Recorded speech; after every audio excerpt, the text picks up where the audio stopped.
concerned that they'll think I'm full of myself, but that's also my greatest strength.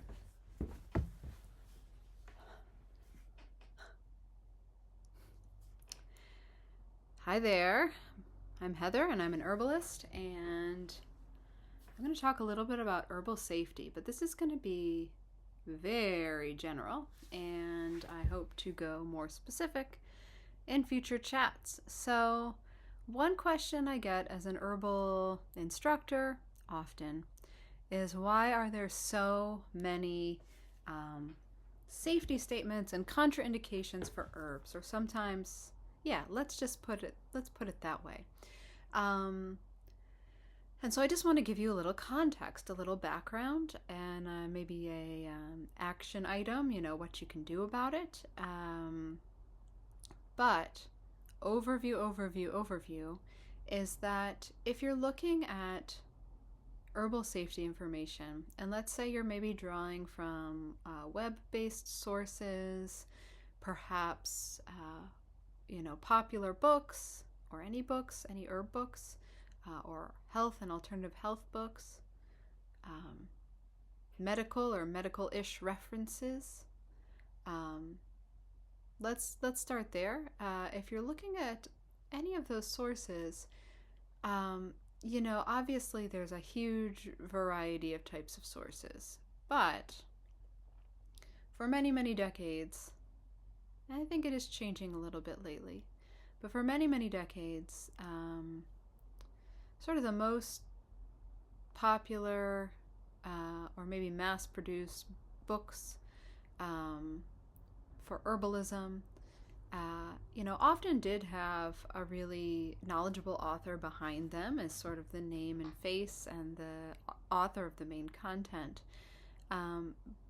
But there's also a process in which for a certain sort of very common format for books, a couple of decades ago especially, it was common to have sort of a tabular format, either in some section of the book or, frequently, like for every single plant, about safety information, contraindications, and other qualities or other sort of, bulleted brief info assigned to that herb. And so it was common to put in, a lot of sources copied each other. You can understand that publishers would want to be super cautious about, super thorough and cautious about herbal information. And so one thing that has happened is it's sort of like a collect the whole, just turn the umbrella over and catch everything findable as far as safety statements about herbs, and put them into some of these references. And so that happened in a lot of herb books. It also happens in sources that many may be looking at today. If you're a practitioner, if you're taking some courses, if you're self-taught, if you're speaking with patients and then looking to references, a lot of the sort of online database type sources, as well as a lot of the online sort of article sources, perhaps, written by medical editors or writers or researchers, again, also tend to try to catch everything under the sun ever stated about safety about a particular plant. And oftentimes, really a lot of the time, not with a context of how or why, or if that is reality. Whether it's clinical, whether it occurs in actual humans, whether it was one case, 3 cases, or 0 cases, and what the other factors were. So, and you can imagine, and it is true, that the super professionals of sort of tabulating some of these, of compiling some of the safety databases, are super professional and specific at at doing that work and knowing the sort of background information, but generally more from a conventional medicine background, and perhaps not with a really contextualized or thorough education or background in medicinal plants. So that's one thing that you see a lot. It's something you see a lot. Okay. Um, there are layers to this. Okay. There are layers to this. How and why did those statements ever come about? Okay, well, there's a couple, many reasons. I'm sure I won't remember all of them. I'm going to try to keep this one short. But um, one has to do with like vocabulary and multiple meanings and nuances to a word or vernacular. Okay? So, especially in the olden days, but it is carried through to present through sort of, just common day folk medicine to present, word of mouth, orally taught herbalism, that we call certain qualities of herbs sometimes like relaxant or stimulant, just as two examples that are more straightforward to think about. Okay. So stimulant or relaxant, for an herb, there are some herbs that are extremely stimulant and extremely relaxant. And if they truly are very stimulant or relaxant, like to the central nervous system, in a very forceful and overriding way, then that could be a hazardous plant. Okay, but the terms like stimulant and relaxant have also been used for very, very, very subtle actions or qualities of extremely gentle plants or of medium gentle plants. And relaxant could be used even for a plant that's like has been used even for plants that are like demulcent. They're gooey and slippery and soothe the throat. Things that we're used to taking in just sort of common culinary teas and household cough remedies, and like domestic medicine tricks and things like that. That's one way that relaxant is used. Another way that relaxant is used is, just a very, very subtle nervous system effect, or relaxant on like smooth muscles, like to help, potentially helping ease cramping of smooth muscles, like this cramping of the stomach or the uterine muscle. And these are these can be slight actions, and we could still use that word relaxant. And relaxant has really been used in a lot of different ways as a stimulant. Stimulant is sometimes used to describe some of the warming spices. Relaxant is used too, but stimulant is sometimes used to describe some of the warming spices. In as much as these sometimes help create like a sensation of warmth or a sensation of vigor, or just a little bit of mental vigor and positive feelings and that sort of thing. So those terms are taught, in herbal schools and among herbalists and home healers and whatnot. And taught with some nuance, taught with the context. And then sometimes those terms, transfer from source to source to source, and someone compiling another type of information source might interpret that stimulant or relaxant in a much different way. They might think of those terms as analogous to stimulant and relaxant drugs, and they might attach a lot of the safety precautions and contraindications, which is a term for like when you might need to be cautious about or avoid using medicine with a particular condition or presentation, or might suggest that there would be interactions between that herb that's said to be stimulant or relaxant and a drug that is known to be a more overt stimulant or relaxant. Okay, so that causes a lot for the herbal learner and the herbal teacher to unpack. The way that I learned was with a variety of teachers who have a lot of experience, and have also learned from those with lots of experience. And so we took our time learning herb by herb by herb, spending perhaps an hour or two on just an introduction to a plant. and also along the way getting other sorts of classes that would delve into some of these safety discussions, um, as well as, you know, sort of takeaways on potential contraindications or interactions, and special subjects to be especially alert and aware about, like when and how something might actually go wrong with botanical medicines. So I want to give you that context. That's really a big part of the picture of why we see so many safety statements about some really gentle plants. It depends on like the context and the source, right? And the truth is, a lot of sources copy each other. Like if you were learning in the 90s and early 2000s, a lot of great teachers. I had all fantastic teachers. And there are a lot of some of the top teachers who have really good books, but sometimes blended into the production and publishing of the books were some of these, bulleted statements. And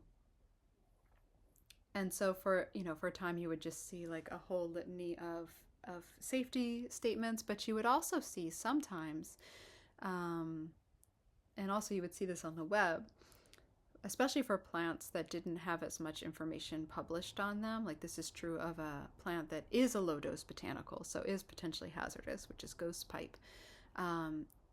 When, let's say 5, 6, 8 years ago, looking at information on ghost pipe on the web, you would kind of see like the same couple of sentences or even just 10 words, like almost wrote, repeated various sources, some of them citing another source, some of them not, but clearly there was some copying going on, and perhaps sometimes by an author or source that had the context and sometimes not. And so this is how some safety statements and other statements about herbs get kind of like amplified. Ghost pipe, by the way, is something that you could make a person feel really not well with.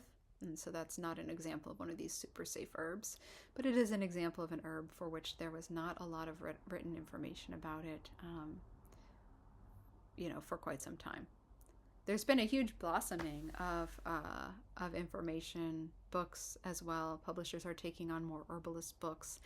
And of course, so many herbalists are finding themselves more accessible to more people because of using platforms like this.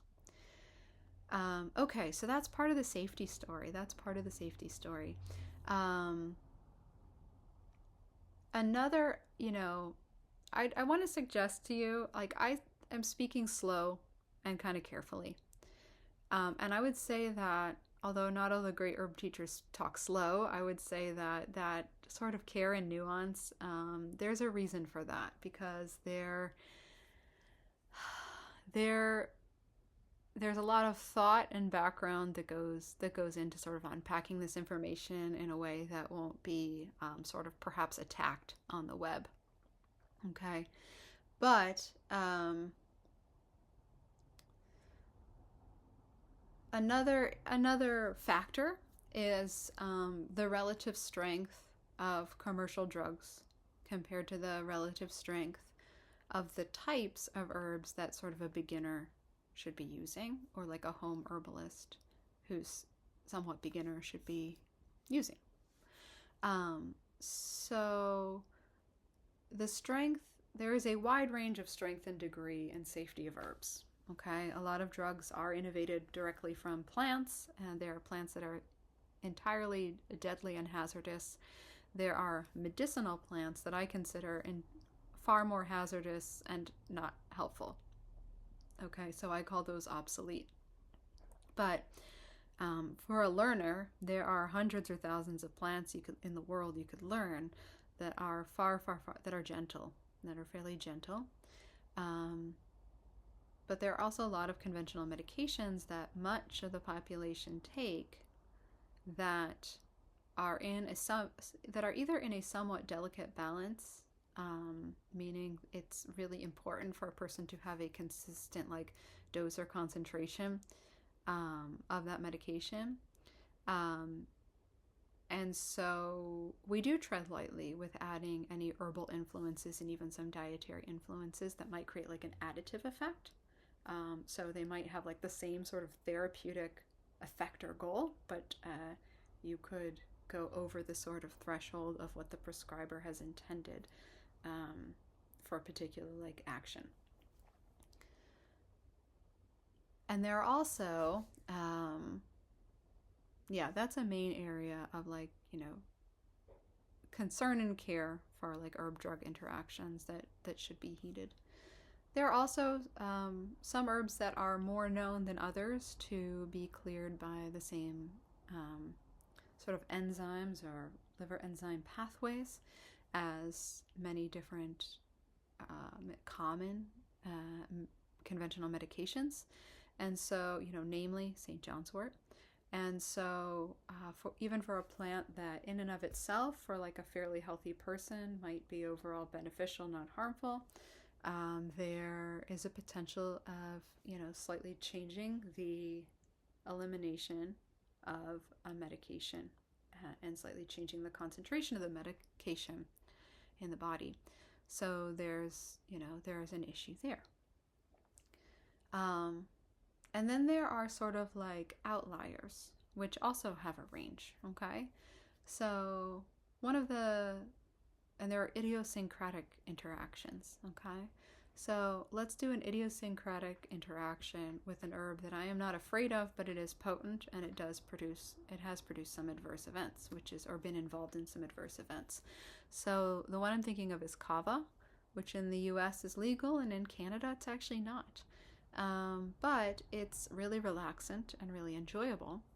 And most users will 100% feel the relaxing effects, but not have any adverse effects or adverse events.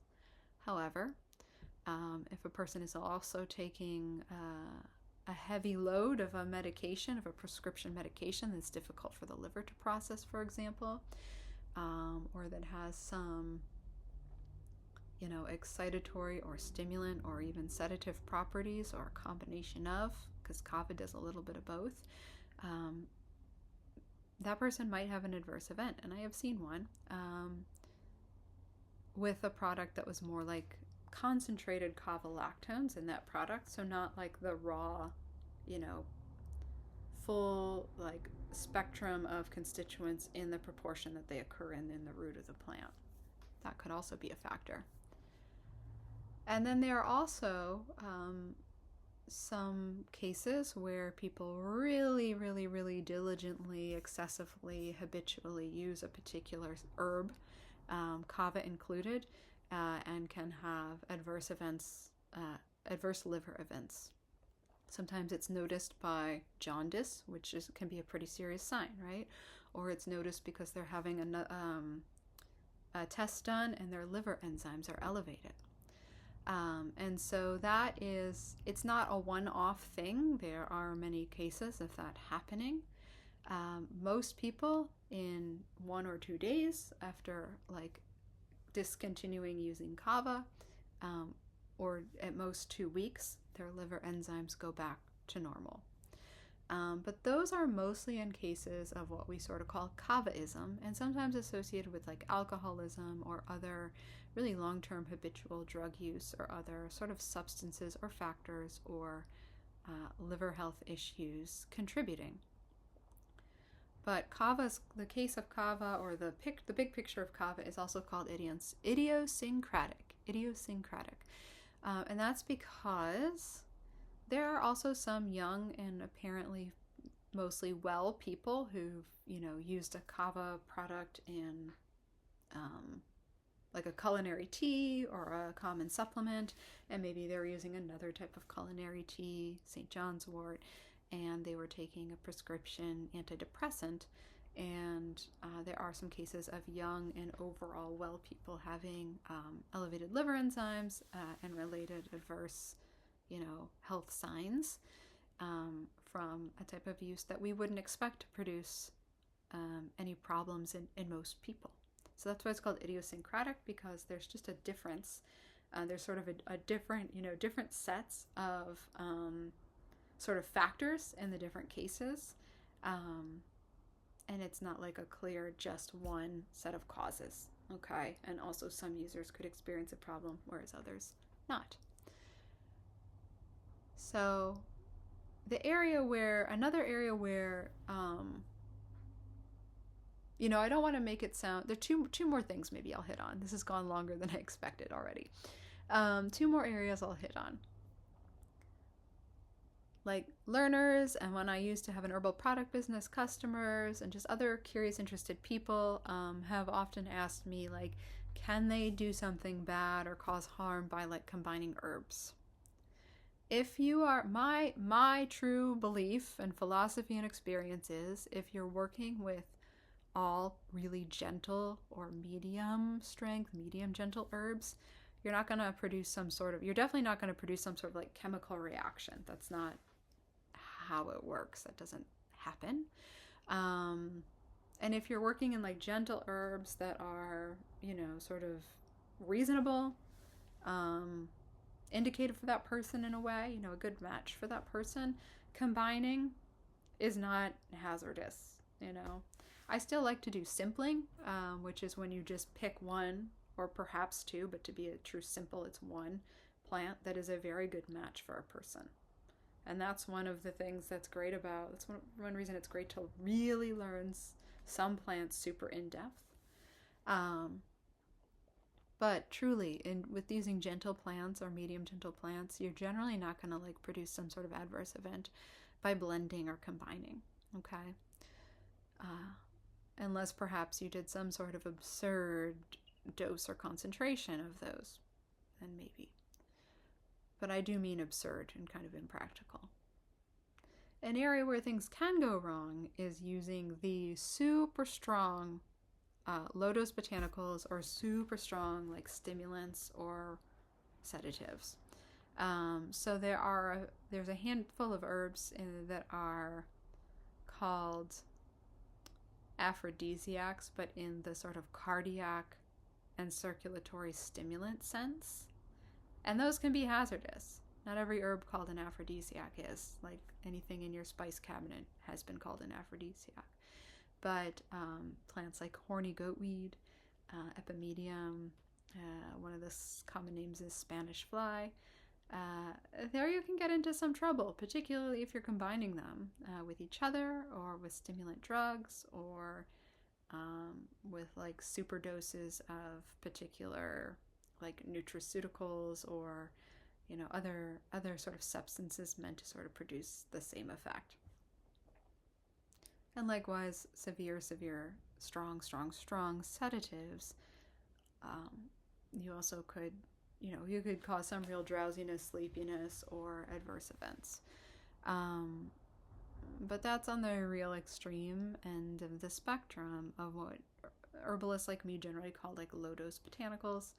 And they're the plants that were generally like the least interested in using in a way. I mean, it's exciting, but they are seldom use. We learn about them in order to not get confused and do something hazardous, and to like be able to educate like clients or students and whatnot, customers, etc. So there's a lot that could be filled in and elaborated on. I'm sure I missed one or two topics that were just like at the tip of my thoughts or tongue, but let's just call this a start. Let's call it a start to the herbal safety topic. So if you don't mind, give it a like, give it a comment, and hey, look out for another one soon. It's an endless well. It is an endless well. All right. Thanks, herbalist. Thanks, everyone. I'm Heather. Bye.